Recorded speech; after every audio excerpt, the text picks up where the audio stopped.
Bonjour, pendant le carême, de nombreux prêtres ou pasteurs encouragent les croyants à se repentir de leurs péchés. Maintenant, je vois beaucoup de personnes qui vont auprès de la croix, au pied de la croix, ou se confesser, confesser leurs péchés. Mais un bon nombre d'entre eux, en fait, n'ont pas pris la décision profonde, intérieure, de renoncer au péché.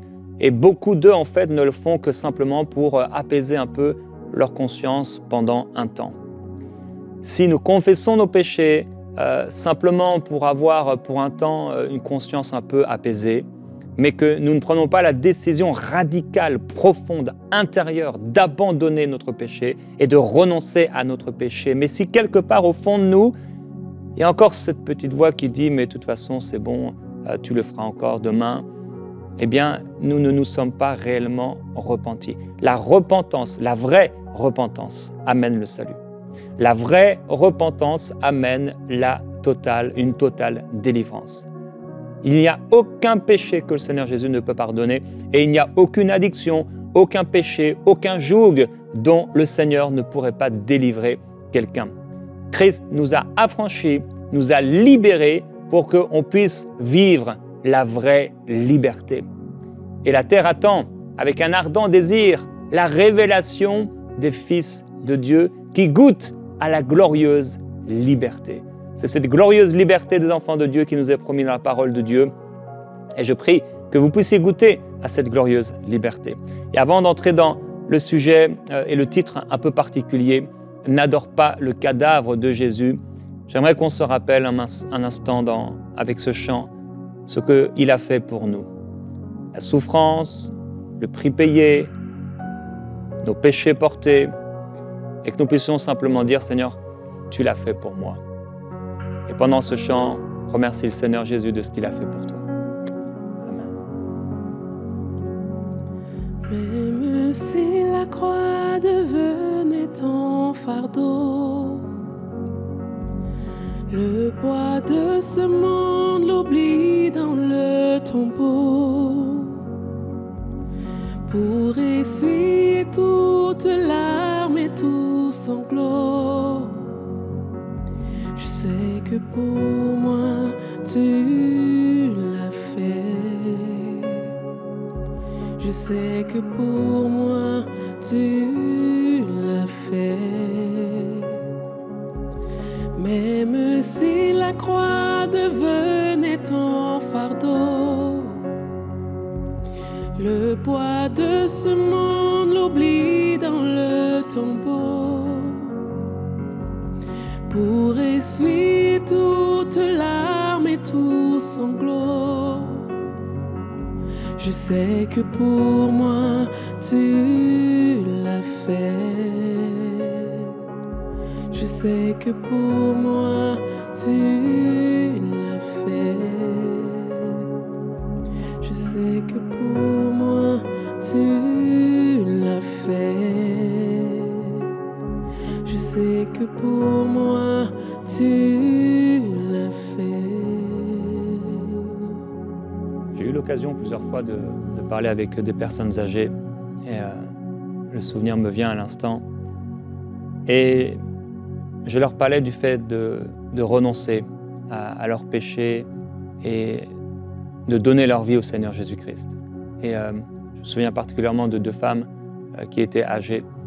Et l'une d'elles m'a dit « mais moi, je ne veux pas renoncer à ma religion ».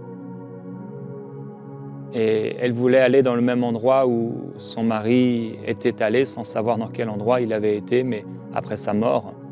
Et elle devait s'imaginer qu'il était allé dans la présence de Dieu, mais aucune religion ne peut nous amener dans la présence de Dieu. Aucune. Christ seul peut nous amener dans la présence de Dieu. Et quand on s'approche du Seigneur Jésus, c'est vraiment important d'être prêt à renoncer à toute tradition qui pourrait nous en éloigner.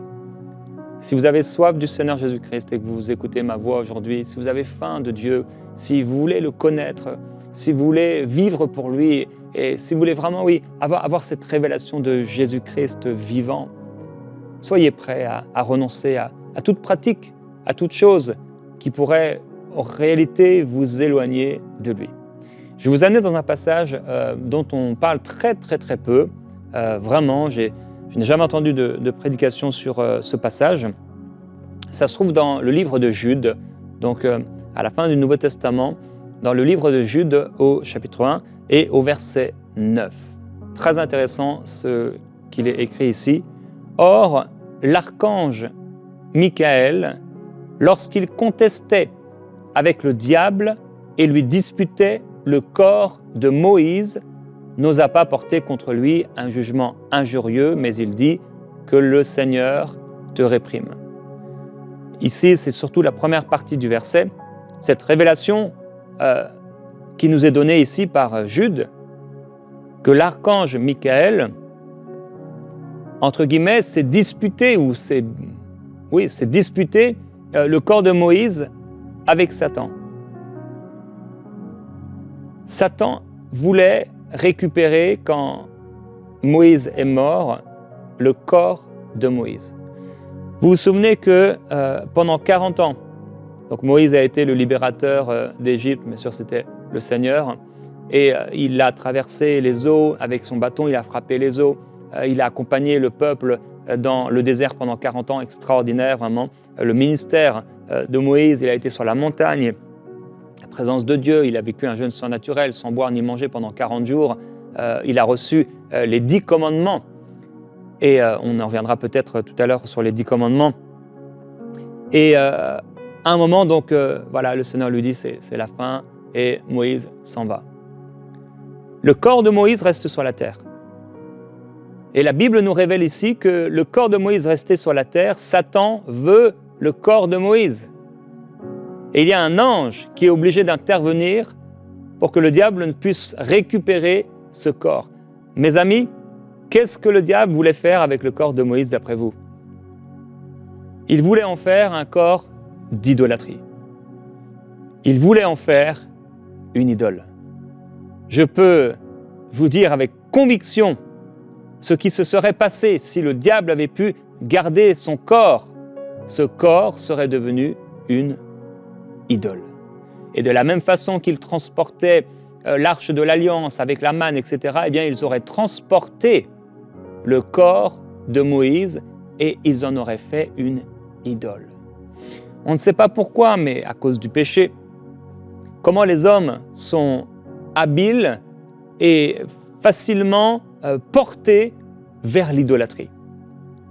Si vous connaissez la Bible et si vous lisez, méditez la Bible, vous voyez que depuis la chute d'Adam et Ève, et particulièrement avec le peuple d'Israël, le peuple de Dieu a été toujours porté vers l'idolâtrie. Dieu déteste l'idolâtrie. Il dit comme une femme, eh bien, elle commet l'adultère, elle trahit son mari. Vous m'avez trahi, maison d'Israël. Et de quelle façon le peuple d'Israël, le peuple de Dieu, commettait cette trahison, commettait ces adultères? On parle ici d'un adultère spirituel. De la même façon qu'une épouse ou qu'un époux peut tromper l'autre avec quelqu'un d'autre, eh bien Dieu dit de la même façon, entre guillemets, vous m'avez trompé avec quelqu'un d'autre. Dieu veut que tout l'honneur et toute la gloire ne lui reviennent qu'à lui. C'est pourquoi il n'a voulu aucun autre intermédiaire que lui-même en Jésus-Christ, le Fils de Dieu.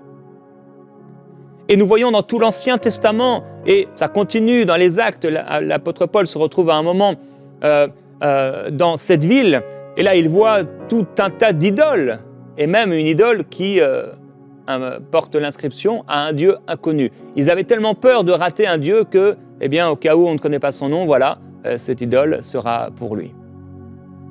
Dans l'Ancien Testament, il y a eu le veau d'or. Vous vous souvenez, quand ils ont formé le veau d'or, Moïse était sur la montagne, ils en avaient assez et ils voulaient quelque chose qui puisse toucher et qu'ils pouvaient adorer.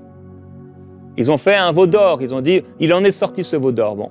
C'était pour eux une si belle représentation de ce qu'il se faisait de Dieu qu'ils n'ont pas demandé à Aaron d'en faire un deuxième.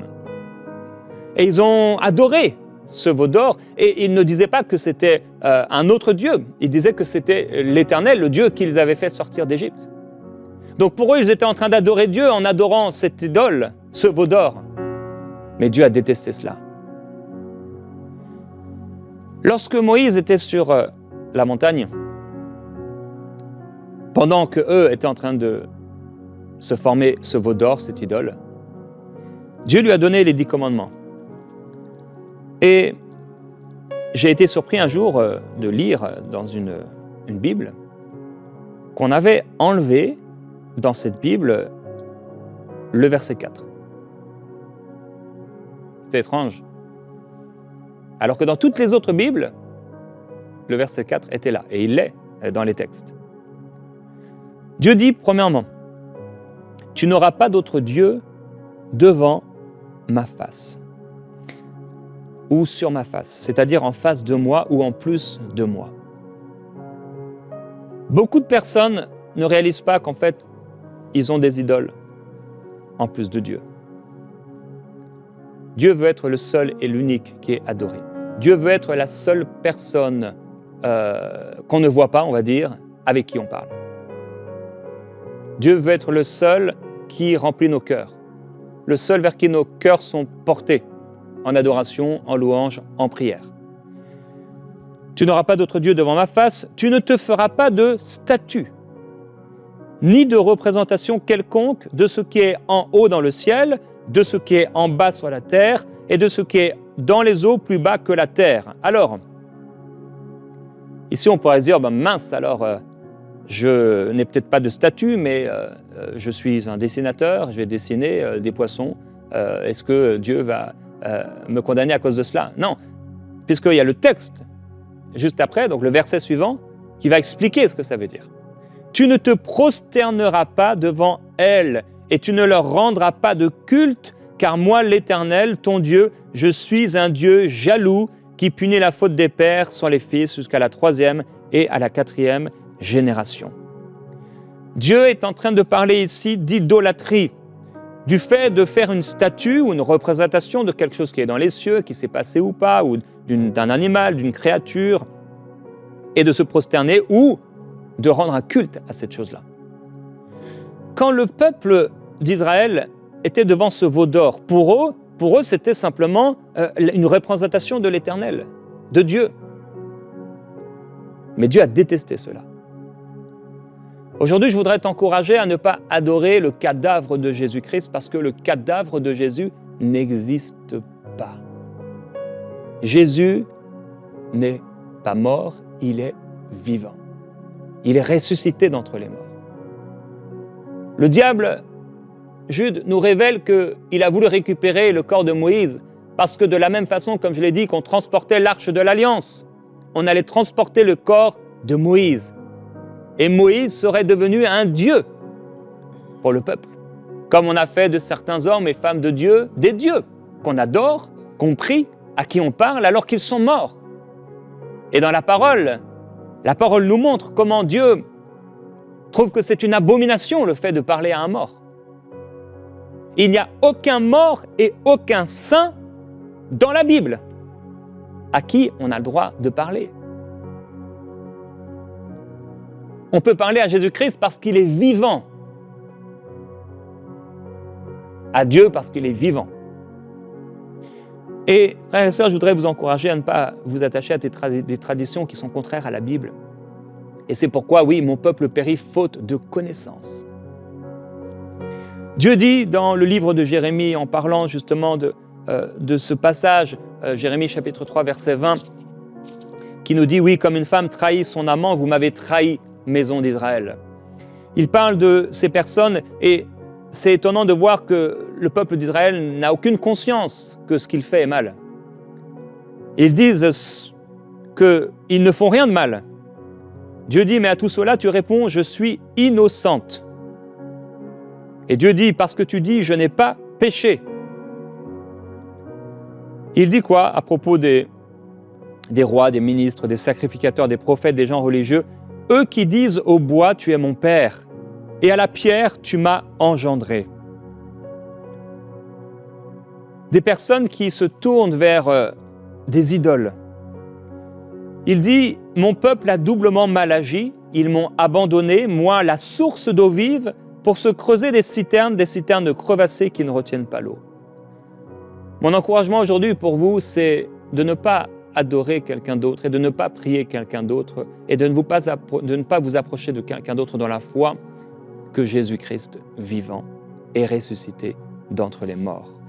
On reprochait à l'apôtre Paul de prêcher un Jésus vivant. Il est écrit dans Actes 25, ils avaient avec lui des discussions relatives à leur religion particulière et à un certain Jésus qui est mort et que Paul affirmait être vivant. La Bible nous révèle que Dieu a brisé les liens de la mort et il l'a ressuscité parce qu'il n'était pas possible qu'elle le retienne. C'est donc la résurrection de Christ qu'il a prévue et annoncée en disant qu'il ne serait pas abandonné au séjour des morts et que son corps ne connaîtrait pas la décomposition. Je voudrais vous partager un passage dans Matthieu chapitre 27. Christ vient de mourir sur la croix. Nous l'avons rappelé dans ce chant, c'est pour nous qu'il l'a fait. Il y a les femmes qui sont là et qui le regardent de loin. Le soir, il est écrit, venu, arriva un homme riche d'Arimathée du nom de Joseph, qui était lui aussi un disciple de Jésus. Il alla trouver Pilate et demanda le corps mort de Jésus. Alors Pilate ordonna de le lui remettre.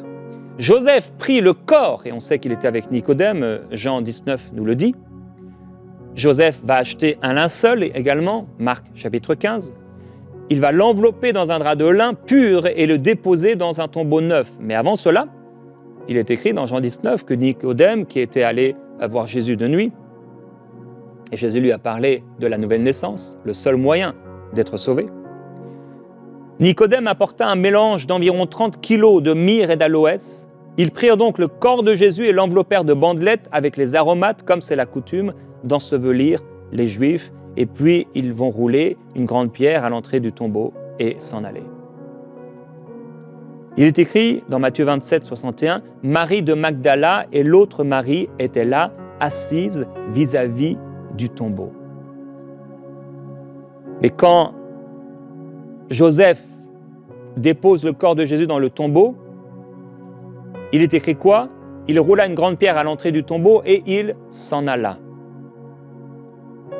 Mon frère, ma sœur, on n'est pas censé rester devant le tombeau.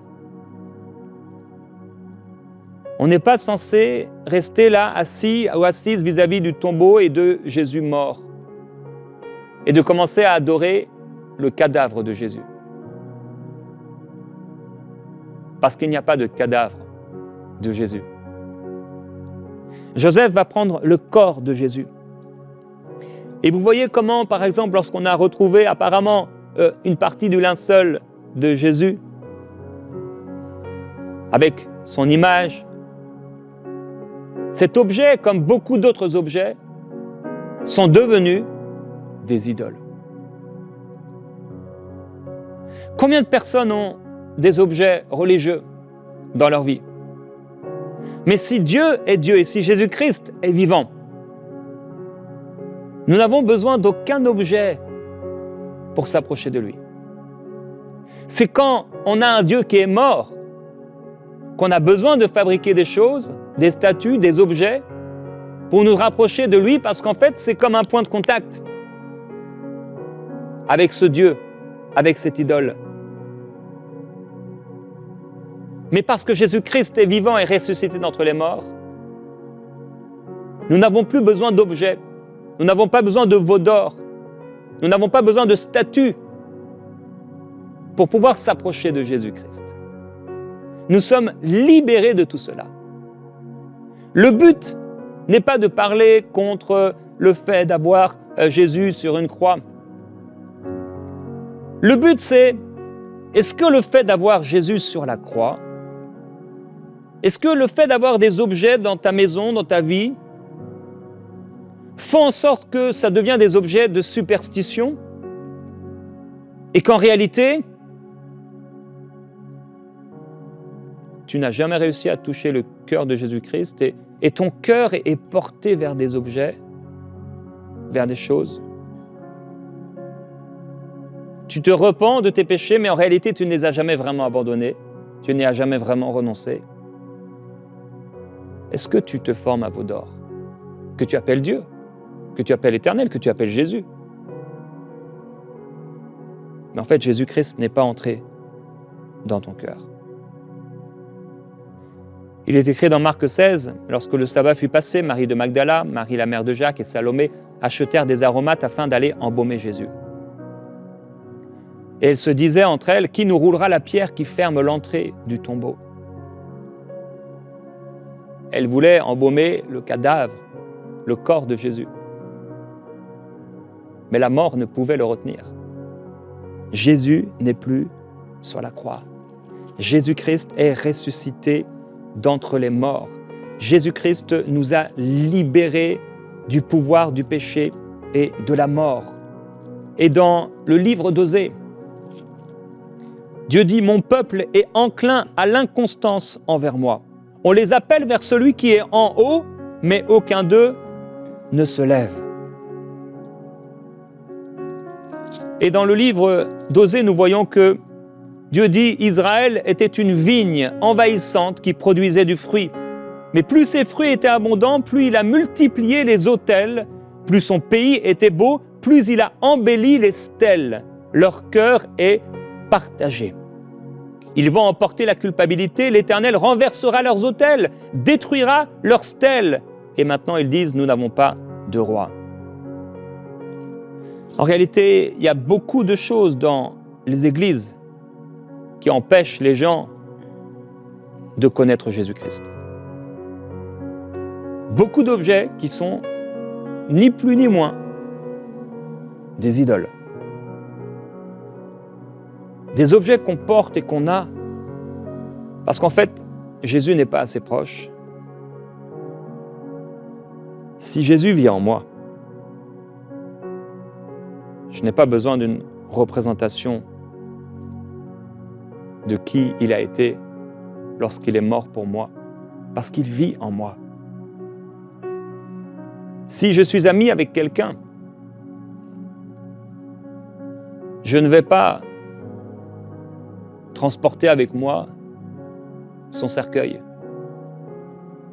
parce qu'il est vivant. N'adore pas le cadavre de Jésus, parce qu'il n'y a pas de cadavre. Jésus-Christ est sorti du tombeau. La mort ne pouvait le retenir. Dieu a dit, tu n'auras pas d'autre Dieu devant ma face. Tu ne te feras pas de représentation de ce qui est en haut ou en bas, pour te prosterner devant elle ou pour leur rendre un culte.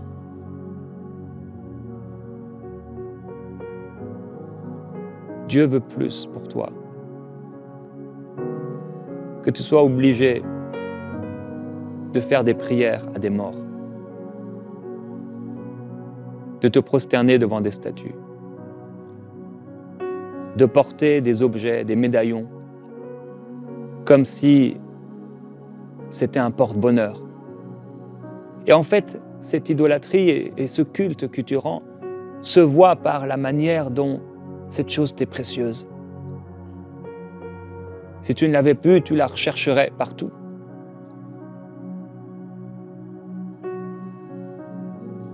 Est-ce que cette chose t'approche de Dieu? Nous l'avons dit hier, Paul a dit, ce n'est pas un aliment qui nous approche de Dieu ou qui nous en éloigne. Ce n'est pas un objet qui va nous approcher de Dieu, mais il y a des objets qui peuvent nous éloigner de Dieu. Si dans ta vie il y a quelque chose, ou il y a quelqu'un, il y a une pratique que tu fais et qui t'éloigne de Dieu, peut-être tu ne le réalises pas, peut-être tu dis comme le peuple d'Israël, mais je n'ai pas péché.